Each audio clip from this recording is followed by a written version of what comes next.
avec Yes. C'est notre moment. Dites oui aux actualités dans votre journal TV. Transformez votre intérieur avec Zinda. Zinda, mon rêve se réalise enfin. Jumina, Tiago, Jumina, orange, fraise et coco, si parfum Marisa Caraza, Jumina, Mina Metamna. Manolotra ho anao ny vaovao. Salama tompoko, tonga soe tamin'ny Pegasus e. Zahay dia mamokatra kidoro vita avy amin'ny mosy. Tena mateza, voanja fiafy. Manolotra anao ny vaovao.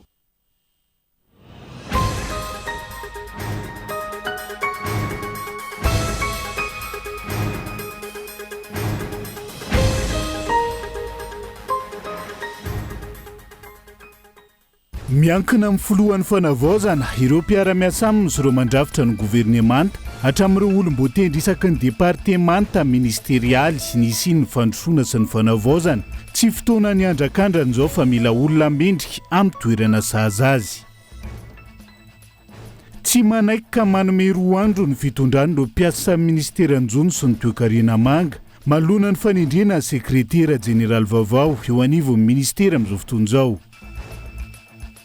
Notazoma oromby 100 ny tahanjana-bola fototra nantao direkteur atao anatin'ny 3 volana manaraka ho ny banky fohibe ny Madagasikara nandritra amin'ny fanolorana ny politika monetaire androany. Nietsika ambala velona tao amin'ny fitsarana nosy ireo mpianatra manodidina ny 12 avy eny Amboja feno arivo nandritra ny fotoam-pitsarany izay voalaza ho tompon'antoka androany. Anovelany olona 3 indray androany no ahina ho voan'ilay virus antsoina hoe hantavirus izay niparitaka tamin'ireo mpandeha manodidina ny 50 tao amin'ilay sambo fitsangatsanganana an-dranomasina anjanona teo anoloany ny serana tsambo amin'ny Praia renivohitra Cap Vert ny Antsipriandreo.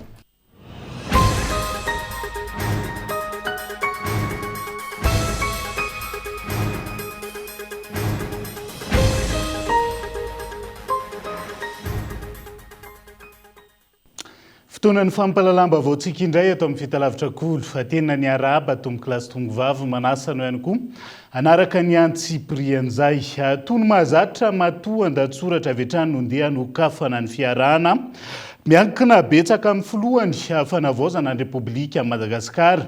Ireo mpiara-miasa amin'ny akaiky sy ireo mandrafitra ny governemanta hatramin'ireo olom-boatendry isaky ny departemanta ministerialy tsirairay nisy ny fandrosoana sy ny fanavaozana eto amin'ny firenena na tsy fotoana ny andrakandrana intsony zao fa rehefa resy lahatra mpitondra tokony atoky ireo mpiara-miasa aminy na manaiky ihany koa ireo tsikera sosikevitra ka manolo aingana ireo mahabetsikera ka hita ihany koa fa mety tsy havita izay fanavaozana kasaina eto amin'ny firenena izay. Raha baolina kitra efa tokony isy vokatra fa tsolany andro anolo mpilalao matoa andatsoratra. Maresaka indray ny baolina kitra tato izay any ampita mahoraka ny Ligue des Champions ny fanomanana izay ho tompon-daka eran-tany eto amintsika ho avaozana hosoloana indray ny bozaky ny kianjan'ny Barea etsy Mahamasina. Baolina daholo izany ka andeha ho resahana indray androany manoloana ity raharam-pirenena ity. Tsy misy ekipa mandrobaka amboary raha tsy mahay ny mpanazatra azy ary miara-mientana aminy ireo mpilalaony na ny eny ambony kianja io na ireo mpisolo-toerana. Mandresy ny ekipa satria mahay ny mpanazatra teo amin'ny fametrahana ireo teknika sy taktika ary na nametraka ireo mpilalao tsirairay amin'ny toerany ihany koa. Ny mahay mamono baolina ny loha laharana ary ny mahay miaro ny baolina tsy ho faty eo aminy no atao ho mpiandry tsatopi, vody laharana sy ny sisa. Mety ny natao arak'ilay teny anglisy the right man in the right place izay raha dika tsotsotra olona mendrika amin'ny toerana tokony isy azy. Eo ny mari-pahaizana araky ny fianarana noratoviny tsirairay na mpanazatra sy ireo staff na ny mpilalao. Izany hoe mifandraika amin'ny andraikitra sahan'ny tsirairay tsy mifanipaka fa mifameno ka mety ny tantana. Tsy voatery ho fahaizana noratovina tany an-tsekolon'ny baolina kitra ihany koa nefa no mamaritra izany fa mety ho fahaizana ny jery sy nandalina ny zava-misy rehetra. Ohatra amin'izany ny fahafaizana ny zava-nisy tany aloha ka nahitana ny lesoka sy ny lafitsara n'ireo fanapa-kevitra no raisin'ireo mpanazatra ny fandimby ka ny tsara atsaraina bebe kokoa ny lesoka ahitsy ny ratsy ariana ka afaka mioty voka-tsoa ny ekipa amin'ireo lalao rehetra hatreny. Fa na iza klioba na ekipa pirenena isaky ny misy fanendrena mpanazatra na fakana mpilalao vaovao tsy maintsy misy resaka foana na fankasitrahana io na fanakianana.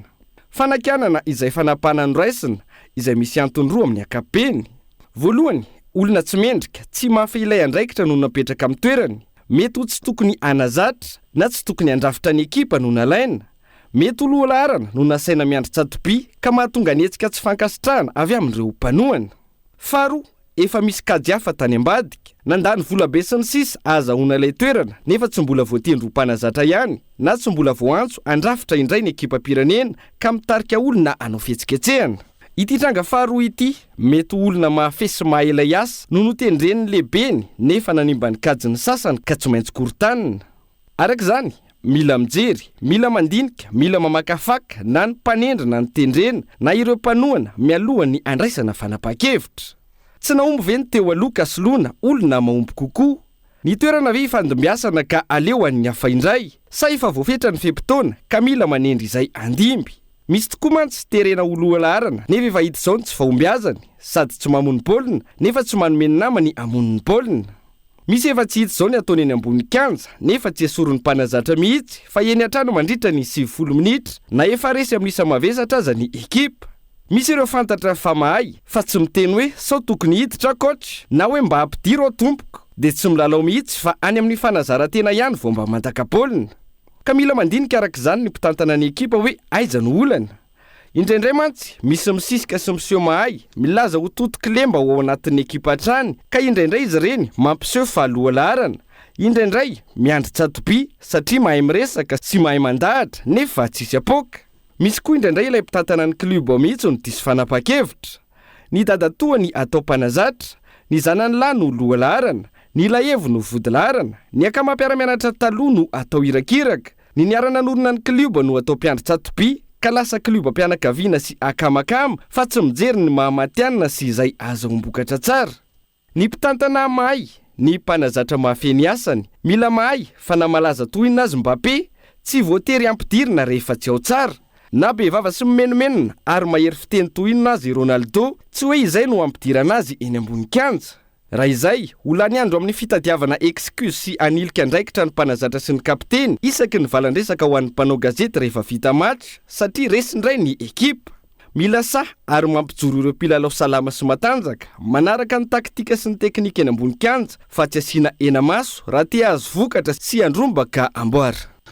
Matoan-datsoratra efa miresaka n'izay fanindriana mpiasa mpanjakana ambony izay hatranisika. Tsy manaiky hatramin'ny farany ary manome 2 andro ny fitondram-panjakana. Ireo mpiasa eo anivon'ny ministeran'ny Jony sy ny toe-karena manga manoloana ny fanindriana. Sekretera jeneraly vaovao eo anivon'ity ministera misy azy ireo ity. Osoka ihany koa ireo antotan-kevitra milaza fa nanolotra olona misy 12 ny syndicat ny mpiasan'ny Jony sy ny toe-karena manga ka nafana nanendro sekretera jeneraly vaovao io raha ny faneho-kevitra nentin'izay syndicat izay tamin'ity andro anty. Andao rahantsika ny Antsipriana. Malona ny fanendrena ny sekretera jeneraly ny ministera ny Jony sy ny toe-karena manga vaovao. Nanao fanambarana fa tsy manaiky ary mitsipaka hatramin'ny farany fanendrena io ireo mpiasa eo anivony ity ministera ity. Tsy marina ary taratasy osika ireo antotan-kevitra milaza fa nanolotra olona miisa 12 ny syndicat ny mpiasa ny Jony sy ny toe-karena manga ka nahafana nanendry ny sekretera jeneraly vaovao izay manam-porofo fa nisy ny fangalaratsonira ny fanazavana. Tsy ekena ny fanendrena olona tsy mahafeno ny fepetra takina izay tarika fahampotehana ho an'ny ministera. Tsy marina ary fanaovana osika sy fampiasana osika ny fampiasana antotan-kevitra na document na taratasy milaza fa nanolotra olona misy 12 ny syndicat ny mpiasan'ny Jony ka nafana nanendry ny sekretera jeneraly vaovao. Mariana zany fa nisy nangalatra ny sonian'ny président ny syndicat ny pêche. Noho izany, tsy ekenay ary lavinay marindrano ny fanendrena olona tsy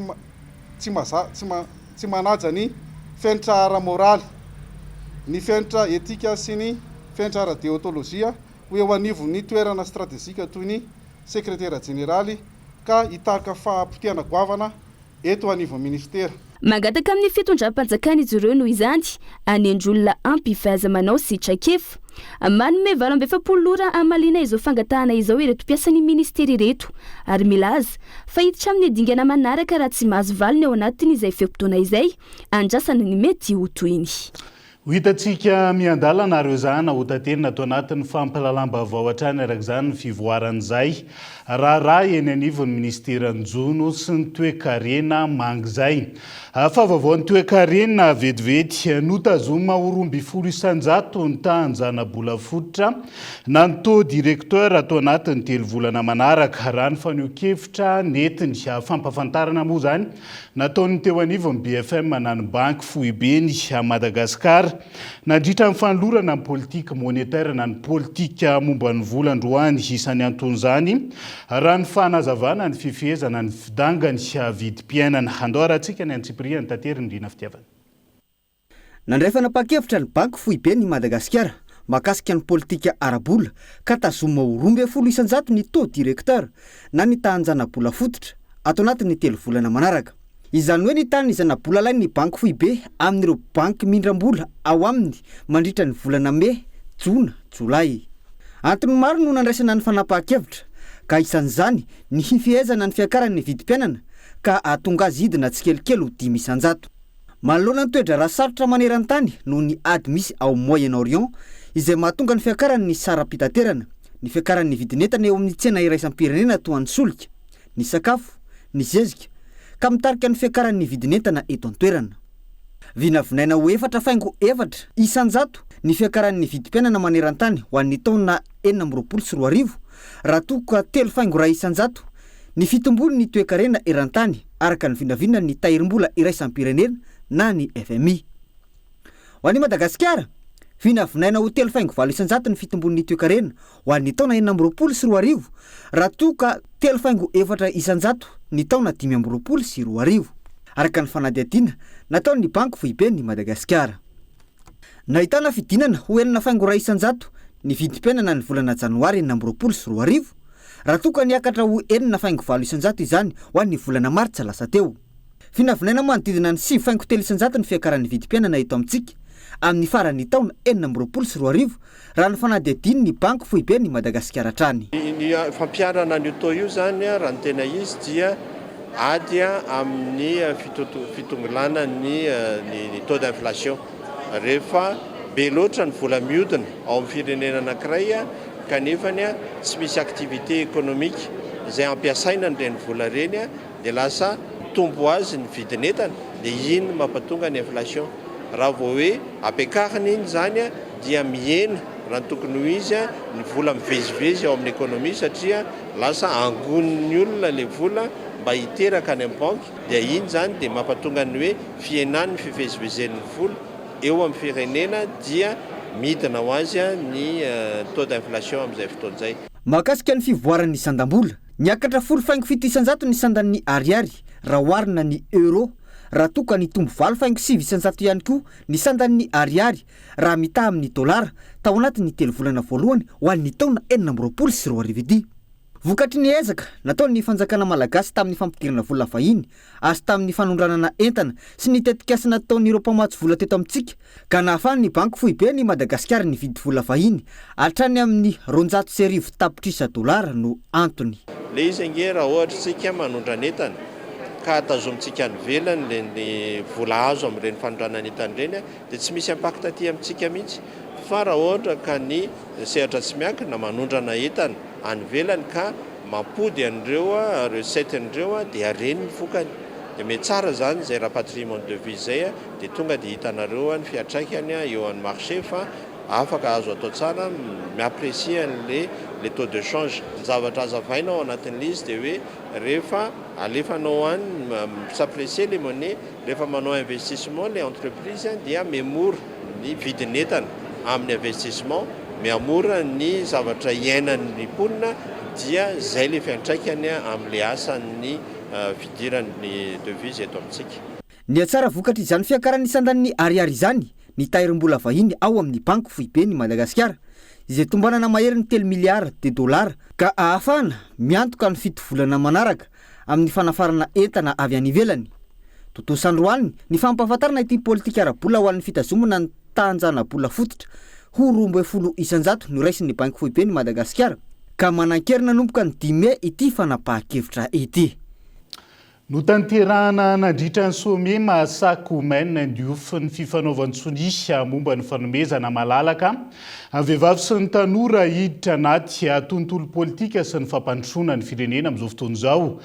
Teboka miisa 3 lehibe dia ny demokrasia, fampandraisana anjara ary ny fampivelarana ny tanora sy ny vehivavy no isan'ny songadina tamin'ity pacte Mahasaka ity fotoana nanamafisany fitondrana antsoavo amin'ny antoko politika ihany koa hanome sehatra ny tanora sy ny vehivavy indrindra ao anatin'ny rivotra mitsoka mikasika ny fanavaozana eto amin'ny firenena amin'izao fotoana izao. No tanterahana androany 4 Mey 2024 ny some Mahasaka Omaine Ndiouf etsika natokana ampiroboroboana ny fampandraisana anjara ny tanora sy ny vehivavy eo amin'ny sehatra ny politika ho fanamafisana ny rafitra demokratika ary ho fanamafisana ny fandriam-pahalemana eto Madagasikara. Ity tetika asa Mahasaka ity izay no volavolain'ny ministera ny tanora sy ny fanatanjahantena miaraka amin'ny FPA, PNID ary ny EISA izay notohanany PBF ny fanamafisana ny fandriam-pahalemana amin'ny alalan'ny fampiatiana no lohahevitra tamin'izany. Nambarany ministry ny tanora sy ny fanatanjahantena fa sehatra lehibe sy varavarana misokatra ho an'ny tanora ny tetika asa Mahasaka izay mikendry ny hanome lanja sy ampitombo ny anjara toeran'ny tanora amin'ny raharaham-pirenena sy ny fampandrosoana. No mafisiny solotena ny filohan'ny fanavaozana tonga teny an-toerana fa laharam-pamehina ho an'ity fitondrana fanavaozana ity ny fampivoarana sy ny fiarovana ny tombontsoan'ny tanora amin'ny alalan'ny fikaonandoha sy ny fakan-kevitra. Saingy tsy ho vita ny fitondrana samirery anefa izany fa adidiny antoko politika sy ny androm-panjakana samihafa ny fanomezana sehatra ny tanora sy ny vehivavy raha ny fanazavana. Amafisina itona fa mihain'ny tanora amin'ny fanjakana ohatra mivaingana amin'izany ny filan-kevitra national ho an'ny tanora na concertation des jeunes sy ireo sehatra ofisialy ahafahan'ny tanora mandray anjara. Ny faniriana sy ny fanoloran-tenanay dia ireto lazainy manaraka reto. Ampiditra ny tanora sy ny vehivavy arak'izay azo atao amin'ny rafitra eto amin'ny firenena. Anohana fanavaozana eo amin'ny rafitra samihafa na mahakasika ny lalàna manome sehatra kokoa azy ireo na ny fanamorana fidiran'ny tanora sy ny vehivavy amin'ny fifidianana na fametrahana tontolo milamina ahafahan'izy ireo mandray anjara amin'ny fampandrosoana ny tany misy azy. Manao antso amin'ny antoko politika sy ny androm-panjakana samihafa mba samy nanatanteraka ny fanoloran-tenan'izy ireo avy araka ny anjara tandrify azy ka tsy hijery tombotsoan'olo tokana fa tombotsoa iombonana hatrany. Antoko politika maro no niantefany hafatry ny mpanolo-tsaina avo avy eo anivon'ny fiadidiany fanavaozan'ny Repoblika izay nandritra ny fandraisam-pitenenana. Isan'ny niatrika ity fotoana ity ny teo anivon'ny antoko malagasy miaramiainga na ny MMM. Ity antoko ity izay nilaza fa nanome sehatra ny tanora sy ny vehivavy hatramin'ny joroana ary mbola vonona hatrany hanosika sy ampiofana ary hanandratra ny vehivavy sy ny tanora. Amin'izao fotoana zao dia anisan'ny manangana zahay amin'ny fanampiana ny tanora voalohany handray anjara dia nisan'ny fampananana azy. Natsangana voalohany amin'izay zao any amin'ny Tamatavy nanamatra misy centre de formation. Io zany anambinanay indrindrandrindra ireo ankizy tsoka ampianarana, tsoka andaharana, tsoka andaharana dia ampita zany ireo iverina ivonana anao mba ahafahan'izy ireo mijery hoe ahoana ny ampita. Teo amin'ny resaka ekipiana zao dia mandefa foana zay tamin'ny promotion rehetra nanomboka natongavany misokafany ekipiana teto hatramin'ny 2025 namaranana ny manana zay teo amin'ny sehatra rehetrarehetra vehivavy mandray anjara. Tamin'ny farany teo zao nanao sénateur zay ary nanana ministre tatanga vehivavy. Rofy ihany koa ny maha-secrétaire général ao anatiny antoko donc mandray anjara na vehivavy na tanora ao anatiny antoko malagasy. Saika natao tohatra fiakarana hatrany ny tanora sy ny vehivavy hatrizay. Fotoana izao tokony henona azy ireo raha ny fanehoan-kevitry ny tanora androany. Natao sony androany ny pacte Mahasaka izay mirakitra ny fanolorantena ofisialy avy amin'ireo manampahefana ambony eo anivon'ny fanjakana sy ny mpiara-mombonantoka ampitombo ny fampidirana ny tambajotra ny tanora sy ny vehivavy aoriny desambra 2024. Voarakitra ao anatin'izany ny fitakina ny fanaparihana ny fampahalalana ny tanora sy ny vehivavy ny zo sy ny andraikitra, ny fangatahana ny fampidirana ny tanora sy ny vehivavy eo anivon'ny sehatra sy ny sampandraharaha ahafahana mandray fanapahan-kevitra eto amin'ny firenena toy ny ara-politika, ny aram-pitantanana ary ny eo anivon'ny rantsamangeka ny seny sy ny vaomera momba ny tanora sy ny vehivavy, ary nisy ihany koa ny fangatahana ny fampiasana ny hainao manjery mpanjakana ho amin'ny fampahalalana ny vaovao momba ny vehivavy sy ny tanora. Nietsika mbalavelona atao amin'ny fitsarana nosy ireo mpianatra manodidina ny 20 avy eny Ambojafy Fenoarivo nandritra ny fotoam-pitsarana ilay voalaza ho tompon'antoka tamin'ity androany ity. Averhevitra ireo fianakaviana ka manao antsoavo amin'ireo tompon'andraikitra isan-tsokajiny manoloan'ity tranga ambalavelona ity amin'izao fotoana izao. Andao rahantsika ny antsipirian'izay.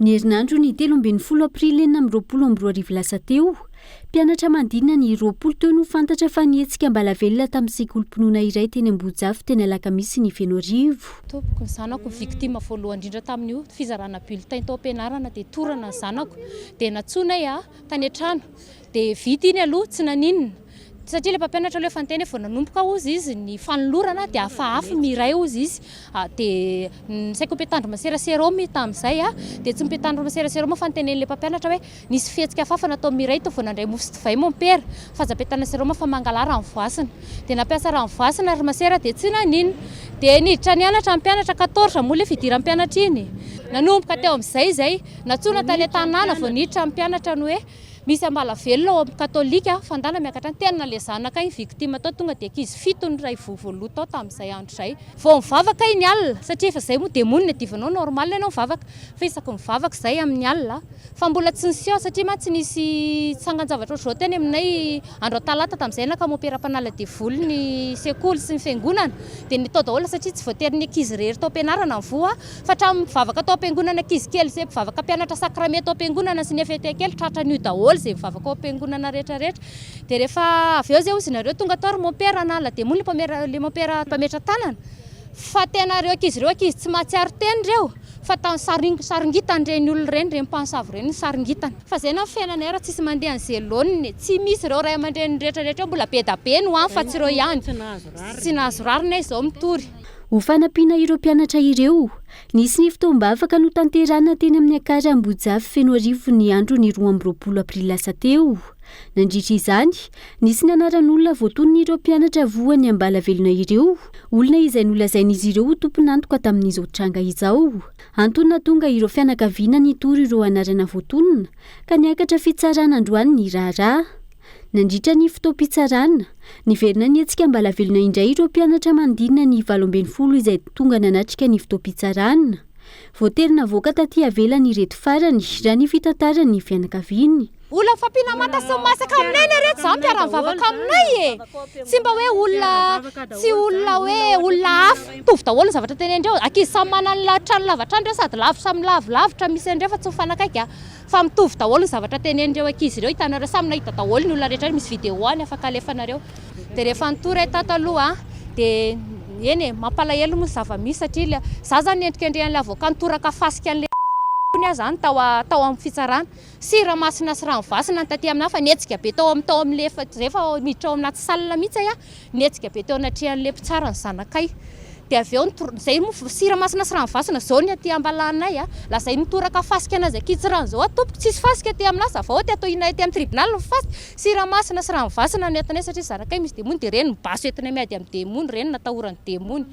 Tena mangataka antsoavo amin'ny fitondram-panjakana mihitsy izay tompoko ary andolianay mihitsy fa mijaly ny zanakay raha mbola ao nareo misy fitondrana ao efa 4 volana zay zanakay andronalilay tompoko dia tena mijaly ka mengavy re apio re zay tompoko dia renga reto manjoa ny zanakay reo zany tsisy afaka BPC zany reo ho lasa dala zany reo zay maty zay vonona onay maty ony Manao antsoavo amin'ireo tompon'andraikitra, manam-pahefana maro samihafa hijery akaiky ity raharaha ity reto fianakaviana ireto. miaina amin'ny tahotra izy ireo ankehitriny no ny fandrahoana nataony ilay voalaza ho tompon'antoka amin'ity tranga ity andrasana ny toy ny tirara ity. Tranga mila jerena aingana ny makasika an'ireny tranga nambala velona ireny. Fa isan'ny lohahevitra lehibe andraisan'ireo solombavam-bahoaka fanapa-kevitra mandritra ny fivoriana ara-potoana voalohany Entsimbazaza ho an'ity taona 2024 ity. Lalàna momba ny vondrom-bahoaka Itsinjaram-pahefana ho ny filohany anteny meram-pirenena. Samy miandry iray fotoana higadonana izay avokoa ireo solombavam-bahoaka isan'ny verimberina tamin'ny fanazavan'izy ireo ihany koa ny tokony hanaovana lara-pahamena ny fanamboaran-dalana amin'izao fotoana izao. Gabain loha. Isan'ny lohahevitra tsy maintsy hodinihina mandritra ny fivoriana ara-potoana voalohany ho an'ity taona 2024 ity, eny anivon'ny anteny meram-pirenena ny fitsinjaram-pahefana tena izy. Ny fitsinjaram-pahefana tena izy ihany no ahafahan'ny malagasy rehetra misitraka ny zona raha ny fanazavana voaray no marihiny ny filohan'ny anteny meram-pirenena fa roa isanjato ny teti-bolona ampanjakana ihany no tonga eny amin'ny faritra tsirairay ary 5 isanjato ny fahefana ihany koa no tonga any amin'ny faritra. Tsy nanana fahavononana politika mihitsy ireo mpitondra ny fanesy teo aloha ka izany no antony tsy natanteraka izany hoy ny fanehoan-kevitra ny solombavam-bahoaka izay voafidy tao amin'ny distrikany Fenorivo B. Ny tenany izay nandray ohatra momba ny lalana tokony hamoahana ny vokatra avy any an-toerana izay potika tsy nisy fanamboarana tao anatiny 12 taona.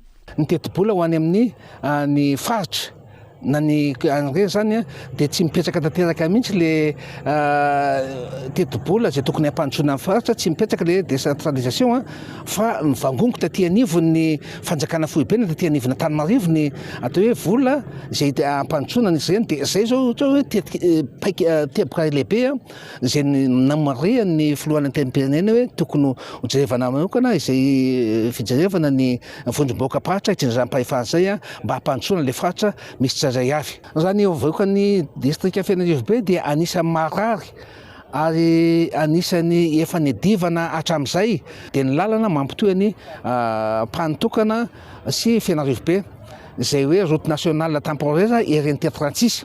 Amin'izao fotoana fanavaozana izao tokony hahay ihany ny mpitondra hoy kosa ny fanehoan-kevitry ny solombavam-bahoaka hafa.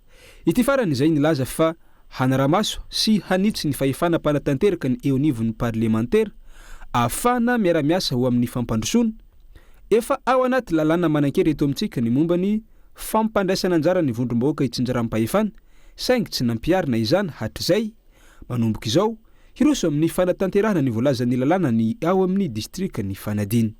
Ny vola rehetra dia vangongo aty zahay koa mba tia handosatra ny olona rehetra fa eto dia sady mampifantana ny vahoaka sy ny tompona andraikitry fotony ihany manomboka izao tsika dia handray andraikitra izay tandrefantsika mba ho tombotsoa ny distrikta sy ny faritra misy atsika fa tsy anton-doha amin'ny olona isan'andro amin'ny fampanantenana sy ny filazana an'ity décentralisation ity nefa tsy mety ho taferaka hatramin'izao ka lasa misy fiangarana taferaka ny any amin'ny faritra izay tsy tokony azo tena tsony amin'izao vanim-potoana ny fanavaozana izao. Dia hanomboka ny fanamboaran-dalana ny fanadina menavaratra tsara tanàna any iny izay eo amin'ny vola 20 milliards FMG na 4 milliards ariary no vola anaovana an'izany lalana izany. Ohatr'izay koa i Androanga vola eo amin'ny vola 25 milliards FMG na 5 milliards d'ariary. Jehiviny nilaza ny filohan'ny anteny meram-pirenena nandritra ny fanokafana tamin'ny fomba ofisialy ny fivoriana omaly fa tsy hitsahatra ny fivoriana raha tsy voadinika sy lany ny lalàna hitondrana ny fitsinjaram-pahefana tena izy ka andrasana izay mety ho fanapahan-kevitra raisin'ireo solombavam-bahoaka eny Tsimbazaza. Izay ihany koa no hoentsika misento vetivety ao anaty dokam-barotra fohy. No avy ny tobim-piantsonana fisandratana eny amoron'Akohona izay voaresaka indray ao anatin'izao fitondrana fanavaozana izao. Eo ihany koa ny kianja bariasa ny bozaka azahoana ny fankatoavana na ny homologation. Ao anatin'ny tapany faharoa ny fampalalam-bavao no anarahantsika ny Antsiprian'izay. Aza misaraka amin'ny ary.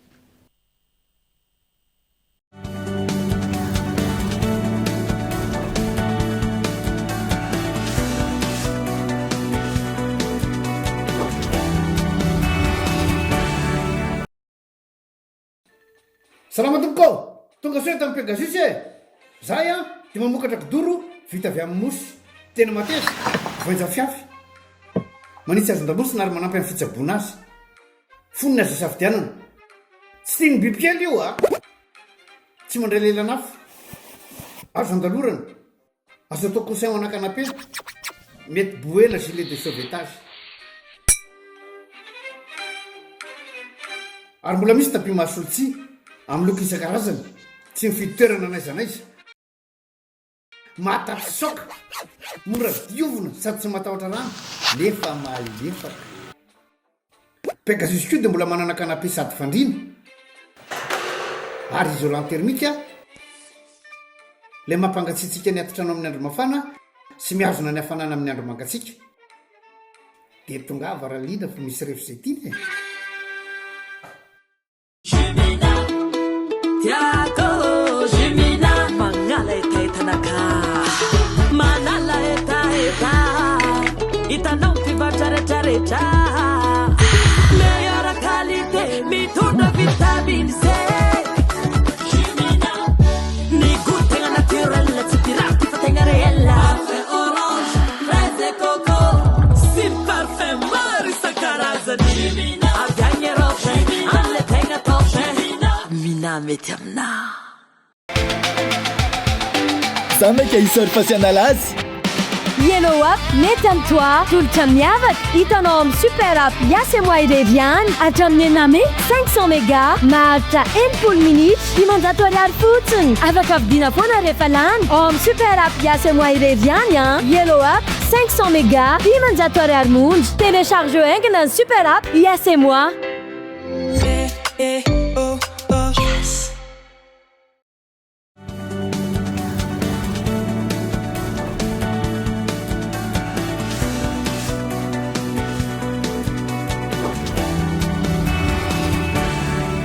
anoizatsika ny tapany faharoa amin'ny fampalalam-bavao amin'ity ala ity mialohany enina amby roapolo jona ho avy zao farafatara no iasan'ny tompiantsonana fisandratana eny amoronakona ho an'ny zotra RN7 sy ny RN2 ahoana minisitra ny fitaterana androany nandritra ny fitsidiana nataony teny an-toerana mbola mitoy ankilany fifampirarahana eo amin'ny ministera sy ny orinasa mpanjara solika tsy miankina manamoro ny tigary ity saingy tsy maintsy misokatra ny tompiantsonana araka ny tanjona napetraka raha ny fanokevitra neto minisitra tompony andraikitra Entsora Soarmalala Iasa mialohan'ny fahenina amby roapolo ny volana jona ho avy izao farafatarany ny tompiantsonana fisandratana eny amoronakona ho an'ny zotra lalam-pirenena fa 7 sy 2 rehefa tsy niokitiana tao anatin'ny folo taona hoy ny ministry ny fitanterana nandritra ny fitsidiana izay nataon'izy ireo teny an-toerana androany tsy hanafoanareo toeram-piantsonana hafa ny fisokafan'ny fototravitrasa hoy ny nambarany mbola mitoy ary mbola misy ny fifampirarahana eo amin'ny ministera sy ny orinasa mpanjinjara solika tsy miankina manamorona ity gara ity saingy tsy maintsy misokatra ny tompiantsonana araka ny tanjona efa napetraka raha ny fanamafisana hatrany zavatra tsara mariana fotsiny aloha dia hoe ny négociation itoy fa ny fampiasana azy aloha zany tonga dia ho ampiasaina ilay gara zany négociation zany mbola misy négociation hotohizana ao anatin'izay fa zay fotsiny zany ny anay ny fipetrana napetraka tao anivon'ny ministera dia hoe tsy maintsy ampiasaina ny gara zany ny zavatra azo tenenina zany aloha dia mba farafatarany alohan'ny 26 juin tsika zany efa opérationnel ity gara routière vaovao izay mipetrapotsiny nandritry ny folo taona teo izay ity ny appel manifestation d'intérêt ny asa zay ho atao manaraka isafidianana ireo izay hitantana n'ity tompiantsonana ity ary efa nisy ny tana maro izay nataon'ireo mpitatitra hanadiovana ny toerana raha ny fanazavana hatrany miroso amindingana vaovao lehibe eo amin'ny sehatry ny fiantohana Sanlam Alliance Madagasikara araka ny fampafantarana tamin'ny fomba ofisialy androany tanjona ny anohana sy tantan'ireo mpanjifa amin'ny fomba mahomby sy aingana kokoa mamaly avy hatrany ny filana Gaëtan Andriatsilavo natambatra ny ekipa sy ny fahaiza-manao ahafana mametraka fiara-miasa mirindra no ataraina ihany koa ny système d'information ary napetraka amina toerana iray ankoatr'izay narindra ihany koa ny fifanarahana rehetra ahafana mamaly ny filana ho an'ny mpanjifa eto Madagasikara tsy misy anavahana na ireo olon-tsotra na ireo orinasa araka izany afaka manome tolotra ho an'ny mpandray anjara rehetra eto Madagasikara ny fiantohana Sanlam Alliance. Donc les équipes ont été regroupées, les équipes ont été organisées. araka izany navondrona sy natambatra ny ekipa ahafahana miara-miasa ny sistema IT dia nafindra ho amina sistema iray nojerena ireo fifanarahana natambatra ka noraisina izay tena tsara tamin'ireo rafitra roa ahafahana manatsara ny tolotra omena ny mpanjifa izay no tena asa lehibe natao tsy hoe zavatra mora izany fampivondronana izany rehefa izay dia niroso tamin'ny zavatra tolotra izahay ina no antony io fampivondronana io amin'ireo mpanjifa izay orinasa olon-tsotra ny PME ny ankamaroany des entreprises que des particuliers que des PME. Ny fahafantarana ny filan'ny mpanjifa no ahafahana mamaly avy hatrany ny etaetan'izy ireo mikasika ny fiantohana. Zava-dehibe izany manoloana ireo tolotra ananan'ny Samlam Alliance sy ny mpanjifa. Ny tanjona dia ny aresy lahatra ny olona amin'ny asanay, ny andresy lahatra fa tsy hanery ny olona hiditra amin'ny fiantohana, ny andresy lahatra ny olona mahazava-dehibe ny fiantohana. Araka izany, tsy maintsy mamaly ny filana, mametraka tolotra tsara ary mandoa aingana satria ny fampanantenana dia ny fotoana andoavana. Tena zava-dehibe izany ary roso bebe kokoa amin'izany lalana izany izahay, miaraka amin'ny fomba fiasa mahomby, tsotra sy aingana kokoa. De paiement de règlement. Ankehitriny, sady orinasa miara-miasa akaiky amin'ireo mpandaharaha arabolona manoloana ny orinasa sy ny olon-tsotra ny Samlam Alliance no sady afaka mamaly avy hatrany ny filana stratejika amin'ireo mpanjifa. Ilain'ny firenena sy ny mpanjifa izany ahafahana mamaly avy hatrany manoloana ny amehana sy ny zava-misy ainantsika eto amin'ny firenena, ny anohana sy tantana ireo mpanjifa amin'ny fomba mahomby sy haingana kokoa no tanjony. Tevina hatrany isan'ny tolotra omen'ny Samlam Alliance ny fiantohana fiarakodia, ny trano fonenana, ny fahasalamana, ny tahirana, ny empargne sy ny maro hafa. Manambahiny indray ny sampana fampalalam-baovao amin'ny Ality dia tsy iza fa Rabe Manantsoa Brusia, tompon'andraikitra ara-barotra eo anivon'ny orinasa Lave and Go miarabanao tonga soa ato anatin'ny fampalalam-baovao amin'ny Ality. Misy antony manokana andianao eto amin'ny plateau-ny vaovaon'olo amin'ny Ality fa mialohany idirantsika ao anatin'izay inona moa zany orinasa Lave and Go zany misehatra amin'inona, raha zavaina tsotra ho fantatry ny mpanaraka ny fampalalam-baovao. Miaraba na Malaiva dia miaraba ihany koa ny mpanaraka ny vaovao eto amin'ny Kolo TV amin'izao alina izao. Ny Lave and Go dia orinasa malagasy misehatra amin'ny asa fanadiovana. Mizara roa ny servisy ao aminay. Misy ny atao hoe servisy blanchisserie pressine izay miresaka fipasohana sy fanasana lamba. Izy io dia manao lamba rehetra izay hatrany amin'ny madinika indrindra ka hatrany amin'ny lehibe indrindra. Amin'izao fotoana izao zay dia efa miara-miasa akaiky amin'ny hôtel, restaurant, ny klinika, ny internat ary indrindra en particulier. Ny servisy anankiray koa izay ataonay dia ny servisy nettoyage. Izy io dia resaka fanadiovana trano amin'ny ankapobeny ny atiny sy ivelany ary indrindra ireo kojakoja ao anatiny toy ny canapé, ny tapis, matelas ary ny moquette. Eo ihany koa ny fanasana fiara anatiny sy ivelany ihany koa.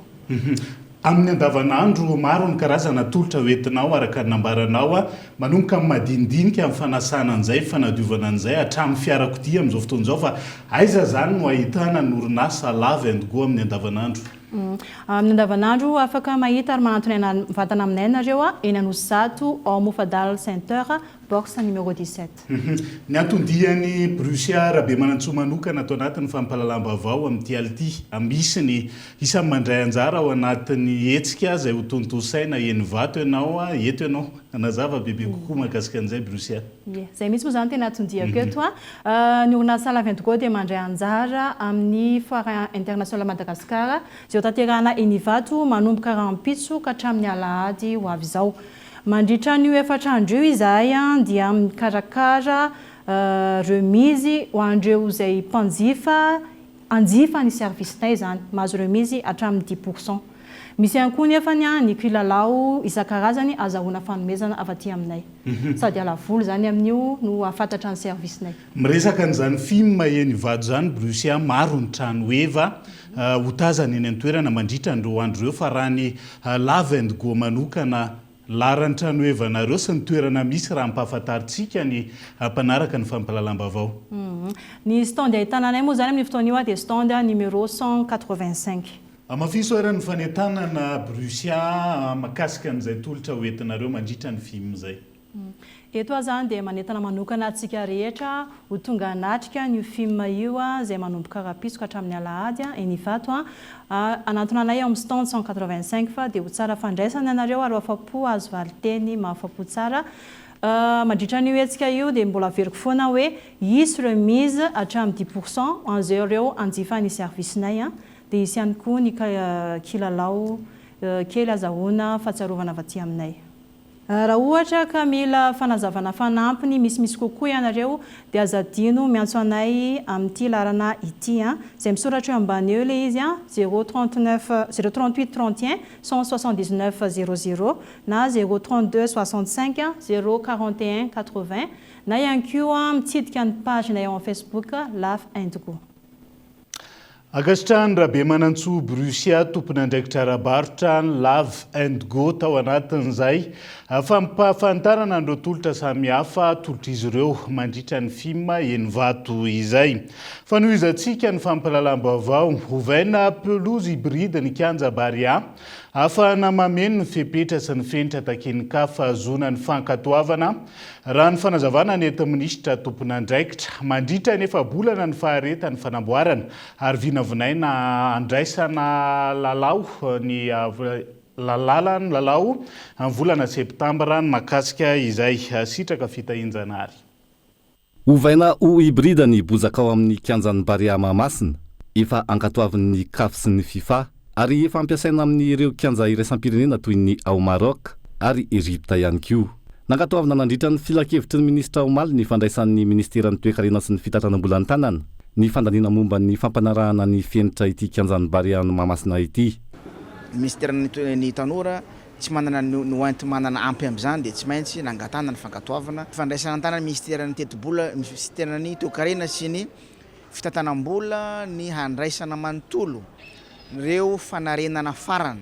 Hitantsika fa lany izy iny soamantsara irositsika zany manomboka amin'ity herinandro ity sy amin'ny herinandro ambony amin'ny pitsopitsony ana-panjakana satria tsy enam-baro-panjakana io dia tsy maintsy miroso amin'izany tsika amin'ny fanatanterahana pitsopitsony irosotsika mankany amin'ny fanafarana satria ny pelouse na ny terrain aloha zany no tsy maintsy ho afaratsika iny moa tapaka hoe ho atao hybride le izy. Anatin'izao koa ny vestiaire zay tsy maintsy ho atsaraina araka norme sy standard international sy nireo pitsopitsony madinidinika ao anatin'ny kianjan'ny Baria. Ny rarina zany dia mba ho tratratsika ny fepotona zay mba ahafahantsika mandray ny lalao eto Madagasikara any amin'ny volana septambra.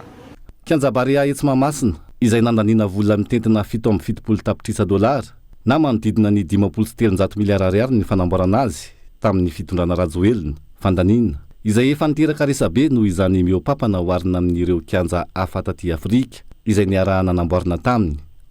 Ny an'ny sasany mora kokoa nefa nahazo ny fankatoavana na homologation ny antsika sady efa lafo no io mbola andaniam-bola mandrakandroany io noho izay tsy fahazona ny fankatoavana izay. Isan'ny fandaniana ankoatra io 5.700 miliara ariary io ohatra ny vola mitetina 2.570 tapitrisa ariary fanampiny nolanina teo anelanelan'ny 2.4 sy 5.4 ho fanasarana ny kianjan'ny Baria na dia efa tsy nahazo fankatoavana azy izany raha nitatitry ny fitsarana momba ny kaonty. Izao itongondray ny fandaniana ary antenaina fa efa voadinika tsara ny ampiasana ny vola ahazo ny fankatoavana amin'izay amin'ity indray mitoraka ity ka ho afaka hanohana ny ekipam-pirenena eto amin'ny tany ny vahoaka malagasy. Kianjan'ny Baria izay isan'ny andrasana ihany koa anatin'izao fitondrana fanavoazana izao ho fampiarana ny tany-tandalana ny fanadiadinany amin'ireo fandaniana samihafa hatrany am-boalohany ka aseho amin'ny malagasy na lany tamin'ny tokony ho izy na nisy nahazo tombotsoa manokana ka ampiarana ny lalàna. Fandrafetana ny mpikambana mandrafitra amin'ny baromaritra seny izay mahabe resaka amin'izao fotoana izao mienjandrony atady eo amin'ireo firaisamom-pirenena sy ireo mpanao politika izay tsy mankasitraka an'ireo solotena roa novidiny ny firaisamom-pirenena mandrafitra ny baromaritra seny. Nanao fanambarany ireo firaisamom-pirenena androany izay nilazany fa ara-dalàna ny fividianana nataon'izy ireo nahafahana nifidy ireo solotena roa tamin'ny kandida miisa 9 ny faninana. Fanavaozana amin'ny lafiny fividianana no tokony masona amin'izao fotoana izao ahafahana mametraka fividianana madio sy mangarara. Andao arahantsika ny fanampanazavana. Ny ray miasa amin'ny BNCC, ny ray ny préfet teo aloha chambre administrateur civile fa mpikambana feno agnatina société civile dia pourquoi benandrasana Cyril ny voakiana ary zareo misipsione hoe voarory amin'ny raha mpitsarana ay zany le dity mpitsarana fa voaroa tokoa izy marina aloha fa hiady fangaraharana amin'ny fanatanterana fifidianana no ataony fa tsy hoe hiady ho an'ny société civile fotsiny fa avy aminay le izy satria lalàna namelanay araky ny décret 2021 867 hoe manana anjara toerana ao société civile fa rehefa tonga ao izy dia natao ho an'ny malagasy rehetrarehetra hampanjaka an'izay mangarahara ekeny rehetra ny fanomanana an'izay fifidianana ho avy eo. Lafomba vao hafa tafatsangana eny amin'ny oniversité n'Antananarivo ny fitoeram-panofanana fifandraisan-davitra miaraka amin'ireo fitaovana rehetra fampiasa eny amin'ireo orinasa anaovan'ireo mpianatra fanazara-teny. Tetika asa izay toana amin'ny ministeran'ny fampiroboroboana ny aitao araka mirindra ny poste ary ny fifandraisan-davitra ihany koa anatin'izay Amirana Hermanjaka. Mahafeny asan'ireo mpianatra injeniera momba ny fifandraisan-davitra rehefa misy ny fitaovana anaovana fampiarana. Tafatsangana eny amin'ny oniversité n'Antananarivo ny ivitoeram-panofanana mahakasika izany miaraka amin'ireo fitaovana rehetra fampiasa eny anivon'ireo orinasa anaovan'ireo mpianatra fanazara-tena.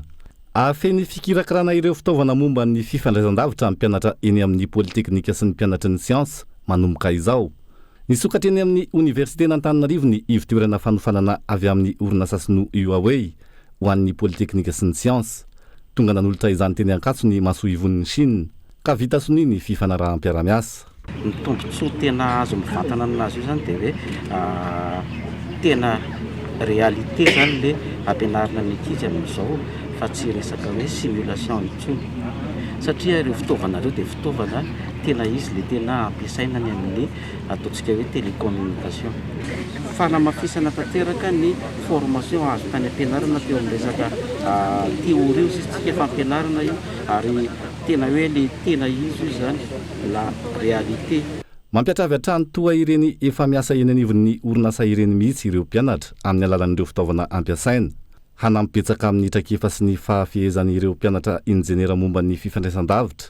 Ny fahavitany ity ivitoerana ity noho ny fisihan'ireo fitaovana fampiarana izay mitovy amin'ny ampiasain'ireo orinasa mpifandraisan-davitra amin'ireo site rehetra manaparitaka tambazotra mpifandraisan-davitra manerana amin'ny Madagasikara. Izy ireo no anangana Madagasikara moderna sy mifaninana rahampitso. Ary ity ivitoeram-piofanana ity dia maneho mivantana izany vina izany. Eto no anofanana ireo tanora tsy mitady asa fotsiny fa ho lasa mpamorona, ingénieur, technicien ary mandray anjara amin'ny fampandrosoana ny firenena. Ampiakatra ny asa fikarohana eo amin'ny teknôlôjia eny anivon'ny fampianarana ambony sy ny politeknika eo amin'ny lafin'ny fifandraisan-davitra izao. Ity tetikasa ity izay anampy amin'ny fahaizana amin'ny feny nomerika sy ny teknôlôjia amin'ny hoavy. Ministera miara-misalahy amin'izao ny ministeran'ny fifandraisan-davitra sy ny aitao arakajomirindra ary ny ministeran'ny fampianarana ambony sy ny fikarohana ara-tsiansa. Ireo vaovao nisongadina atao amin'ny page Facebook ny vaovao ny Kolo TV tamin'ity androan'ity indray no ndao rahantsika vetivety. Tahaka ny mahazatra, ireto indray ary ireo vaovao nisongadina atao anatin'ny page Facebook ny vaovao ny Kolo TV tamin'ity androan'ity.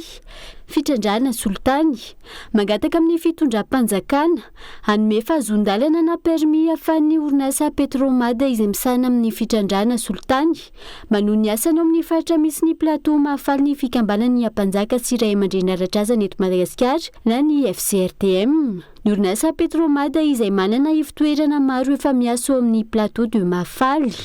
Nambara ny FCRTM hatrany fa vona iara-iasa amin'ny fanjakana sy andraindraikitra amin'ny lafiny rehetra izy ireo raha ilaina amin'ny fanarenana sy fampandehanana indray ny asa fitrandrana izany. No amafisina izy ireo ihany koa fa tsy tokony atao sakana ao amin'ny fampandrosoana izany tetikasa izany ary azo atao tsara ny mifampiresaka amin'ireo ray aman-dreny sy tompon'andraikitra tsirairay. Antenaina hitondra soa ny vehivavy, ny tanora, ny sarababem-bahoaka ary ampandrosan'ny Madagasikara amin'ny ankapobeny ny fanohizana ity asa ity. Tokony hanafaingana ny fanomezana fahazon-dalana araka izany ny fanjakana, orinasa malagasy ihany koa ny Petromada ka mendrika tohanana amin'ny fampandrosoana raha ny fanazavana. Lalam-pirenena fasivy tratra nandritry ny hetsika nataony patrouille de nuit brigade mixte nahitana ny OPJ avy amin'ny direct Tsimondrefana ny zandary ary ny fikambanana farafatsy tao ankily loka lalam-pirenena fasivy ireo mpitrandraka azo tsy ara-dalàna androany tokony tamin'ny 3 ora maraina teo. Sarina nandritra izany ny azo longrina misa 150, sarikiny misa 270, andy misa 10 ary azony tsifaky misa 4. Voasambotra ihany koa ireo olona misa 9 izay tomponantoka tamin'izany.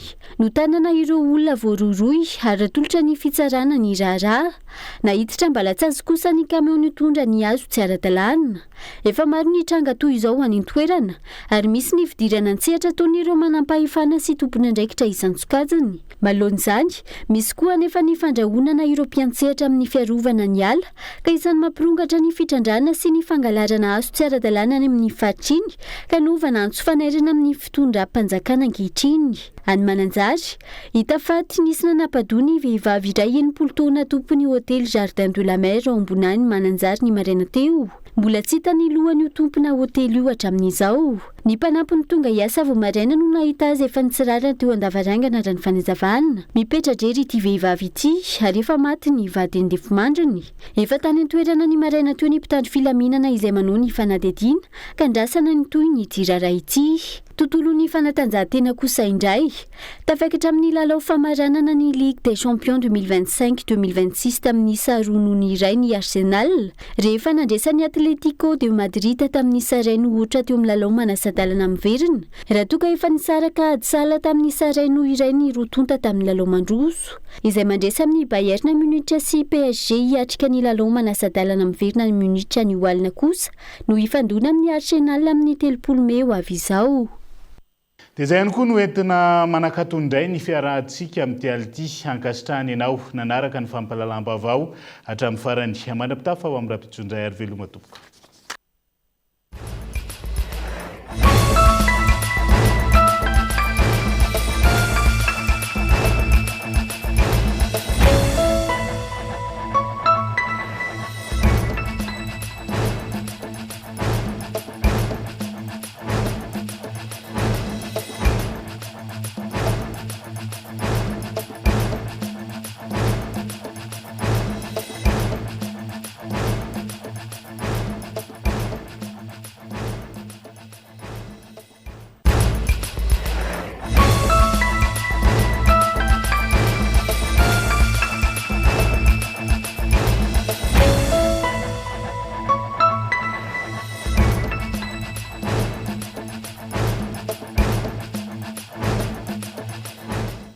Transformez votre intérieur avec Zinda. Zinda, mon rêve se réalise enfin. Jumina, Tiago, Jumina, orange, fraise et coco, si parfum Marisa Caraza, Jumina, Mina Meterna. Nanolotra ho anao teo ny vaovao. Salama tompoko, tonga soa tamin'ny Pegasus e. Zahay dia mamokatra kidoro vita avy amin'ny mosy. Tena mateza, voanja fiafy. Vous a présenté Ny vaovao. Avec Yassi, c'est notre moment. Dites oui aux actualités dans votre journal TV.